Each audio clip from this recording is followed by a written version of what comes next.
ಈ ಬಾರಿಯ ಶಿವಮೊಗ್ಗ ಲೋಕಸಭಾ ಚುನಾವಣೆ ಜಿದ್ದಾಜಿದ್ದಿಯ ಚುನಾವಣೆಯಾಗಿದೆ. 2 ಜನ ಮುಖ್ಯಮಂತ್ರಿಯ ಮಕ್ಕಳ ನಡುವೆ ಚುನಾವಣೆ ಸ್ಪರ್ಧೆ ನಡೆಯುತ್ತಿದೆ. ಬಡವರ ಬಂಧು ಬಂಗಾರಪ್ಪ ಅವರ ಮಗಳು ಗೀತಾ ಶಿವರಾಜ್ಕುಮಾರ್ ಹಾಗೂ ಯಡಿಯೂರಪ್ಪ ಅವರ ಮಗ ರಾಘವೇಂದ್ರ ಅವರು ಚುನಾವಣೆಯಲ್ಲಿ ಸ್ಪರ್ಧಿಸುತ್ತಿದ್ದಾರೆ. ಆದ್ದರಿಂದ ಇದೊಂದು ಜಿದ್ದಾಜಿದ್ದಿಯ ಚುನಾವಣೆಯಾಗಿದೆ. ನಮ್ಮ ಅಭ್ಯರ್ಥಿಗಳು ಈಗಾಗಲೇ ಪ್ರಚಾರ ಆರಂಭಿಸಿದ್ದು ಜನರಿಂದ ಒಳ್ಳೆಯ ಪ್ರತಿಕ್ರಿಯೆ ದೊರೆಯುತ್ತಿದೆ.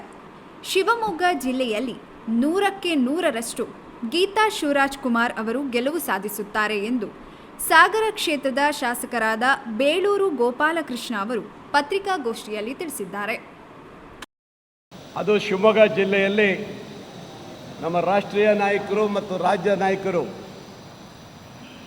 ನಮಗೆ ಉತ್ತಮವಾದಂಥ ಒಂದು ಅಭ್ಯರ್ಥಿಯನ್ನು ಕೊಟ್ಟು ಶಿವಮೊಗ್ಗ ಜಿಲ್ಲೆಯಲ್ಲಿ ಗೀತಾ ಶಿವರಾಜ್ಕುಮಾರ್ ಅವರನ್ನು ಅಭ್ಯರ್ಥಿಯಾಗಿ ಮಾಡಿದ್ದಾರೆ. ನಾನು ನಿಜವಾಗಲೂ ನಮ್ಮ ಪಕ್ಷದ ರಾಷ್ಟ್ರೀಯ ಮತ್ತು ರಾಜ್ಯ ನಾಯಕರಿಗೆ ಅಭಿನಂದನೆ ಸಲ್ಲಿಸ್ತೀನಿ. ಈ ಸಂದರ್ಭದಲ್ಲಿ ಬಂಧುಗಳೇ, ನೀವು ನೋಡಿದ್ದೀರಿ, ಈ ಚುನಾವಣೆ ಜಿದ್ದಾಜಿದ್ದಿಯ ಚುನಾವಣೆ. ಇವತ್ತು 2 ಜನ ಮುಖ್ಯಮಂತ್ರಿಗಳ ಮಕ್ಕಳು ಗೀತಾ ಶಿವರಾಜ್ಕುಮಾರ್ ಅವರು ಈ ರಾಜ್ಯದ ಬಡವರ ಬಂಧು ಬಂಗಾರಪ್ಪನವರ ಮಗಳಾದರೆ, ರಾಘವೇಂದ್ರ ಅವರು ಯಡಿಯೂರಪ್ಪನವರ ಮಗ. ಈ ಒಂದು ಚುನಾವಣೆ ಜಿದ್ದಾಜಿದ್ದಿಯ ಚುನಾವಣೆಯಲ್ಲಿ ಇವತ್ತು ಸ್ಪರ್ಧೆ ನಡೀತಾ ಇದೆ. ನಮ್ಮ ಅಭ್ಯರ್ಥಿಗಳು ಈಗಾಗಲೇ ಇಡೀ ನಮ್ಮ ಜಿಲ್ಲೆಯ ಎಲ್ಲ ತಾಲೂಕುಗಳಲ್ಲಿ ಸಂಚಾರವನ್ನು ಮಾಡೋ ಮೂಲಕ, ಪಂಚಾಯತಿ ವ್ಯಾಪ್ತಿಯಲ್ಲಿ ಕಾರ್ಯಕ್ರಮಗಳು ಮಾಡೋ ಮೂಲಕ ಹೊಸ ಒಂದು ಹುಮ್ಮಸ್ಸಿನಿಂದ ಸಂಚಾರವನ್ನು ಮಾಡ್ತಾ ಇದ್ದಾರೆ. ಹೋದಲ್ಲಿ ಬಂದಲ್ಲಿ ಒಳ್ಳೆ ರೆಸ್ಪಾನ್ಸ್ ಇದೆ. ಹಿಂದೆ ಅವ್ರು ಹೇಳ್ತಾ ಇದ್ರು, ಹಿಂದೆ ನಾನು ಒಂದು ಸರಿ ಚುನಾವಣೆ ನಿಂತಾಗ ಈ ಥರ ಇರಲಿಲ್ಲ, ಇವತ್ತಿನ ಚುನಾವಣೆ ಭಾರಿ ಶಿವಮೊಗ್ಗ ಜಿಲ್ಲೆಯಲ್ಲಿ ನನಗೆ ಭಾಳ ಗೌರವವನ್ನು ಕೊಟ್ಟು ಬರ್ತಾ ಇದ್ದಾರೆ ಅಂತ ಹೇಳೋದನ್ನ ಮಾತು ಹೇಳಿದ್ದಾರೆ. ನಮಗೂ ಖುಷಿಯಾಗುತ್ತೆ. ಜಿಲ್ಲೆಯಲ್ಲಿ ನೀವು ಬರೆದಿಟ್ಕೊಳ್ಳಿ, 100ಕ್ಕೆ 100 ಗೀತಾ ಶಿವರಾಜ್ಕುಮಾರ್ ಅವರು ವಿನ್ ಆಗುತ್ತಾರೆ. ಇದರಲ್ಲಿ 2 ಮಾತಿಲ್ಲ.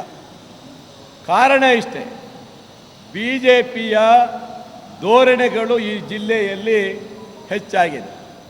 ಉದಾಹರಣೆ ಇವತ್ತು ನಾನು ಹೇಳೋದಂತ ಹೇಳಿದ್ರೆ, BJPಯ ಪಕ್ಷದ ಇವತ್ತಿನ ಸೀನಿಯರ್ ಲೀಡರ್ ಅಂತ ಈಶ್ವರಪ್ಪನವರು ಏನು ಅವರು KJP ಪಕ್ಷಕ್ಕೆ ಹೋಗಿಲ್ಲ, ಒಂದೇ ಉದ್ದೇಶದಿಂದ ಅವರ ಮೇಲೆ ಬ್ರಹ್ಮಾಸ್ತ್ರವನ್ನು ಮಾಡಿ ಪಾಪ ಅವ್ರನ್ನ ತೇಜವಧೆಯನ್ನು ಮಾಡಿ ಅವ್ರಿಗೆ ಪಕ್ಷದಿಂದ ದೂರ ಇಟ್ಟು, ಅವರು ಸಹ ಈ ಅಪ್ಪ ಮಕ್ಕಳನ್ನು ಬಯಲಿಗೆ ತರ್ತೇನೆ, ಅಪ್ಪ ಮಕ್ಕಳನ್ನು ಅವರ ಭ್ರಷ್ಟಾಚಾರಗಳನ್ನು ಹೊರಗಾಗ್ತೀನಿ ಅನ್ನೋ ರೀತಿಯಲ್ಲಿ ಮಾತಾಡ್ತಾ ಇದ್ದಾರೆ.